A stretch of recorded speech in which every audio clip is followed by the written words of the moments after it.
Thank you ma'am. Thank you so much. Yes, Shrimati Nara Bhuvaneshwari అమ్మని ఇప్పుడు మాట్లాడవలసిందిగా కోరుతున్నాం. అందరికీ నా హృదయపూర్వక నమస్కారాలు. నందమూరి తారకరామ్ అతని ముత్తాత గారు నందమూరి తారక రామారావు గారిలాగా అతను కీర్తి ప్రతిష్ట అనేది అతనికి లబ్ధి పొందాలని నేను కోరుకుంటున్నాం. నేనే కాదు, మా కుటుంబ సభ్యులు ఇక్కడ ఉండేవాళ్ళు ప్రతి ఒక్కళ్ళు అదే కోరుకుంటున్నారు. నాకు చాలా సంతోషంగా ఉంది. This is the 4th generation into the movie industry. నాకు తెలుసు రామ్ కసితో అతని టాలెంట్ ఏంటి అనేది నిరూపించుకోవటానికి అతను చాలా కష్టం పడ్డాడు, ఎదుర్కొన్నాడు కూడా. ఆ కసి ఉండే ప్రతి వ్యక్తి తప్పకుండా పైకి ఎదిగి అతను ఏం కోరుకుంటాడో తప్పకుండా అతను అక్కడికి వెళ్ళగలడు.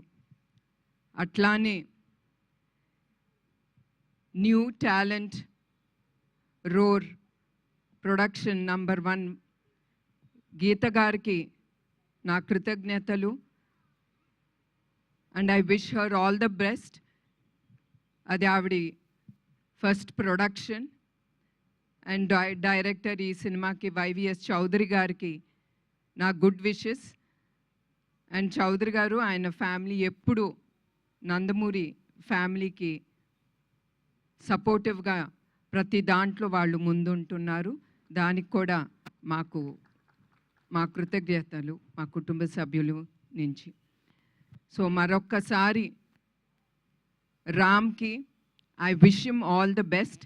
అండ్ నాకు తెలుసు అతను తప్పకుండా విజయంతో ముందుకెళ్తాడు.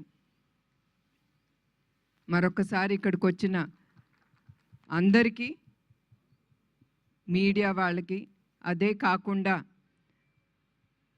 చౌదరి గారి టీమ్కి I wish them all the best. Because నేను నమ్మేది టీమ్. వాళ్ళు లేకపోతే చౌదరి గారు ముందుకెళ్ళలేరు. So I wish him all the best and the team. And Geeta గారికి కూడా నా హృదయపూర్వక నమస్కారం అండి అందరికీ. Thank you ma'am. Thank you so much. అలాగే ఇప్పుడు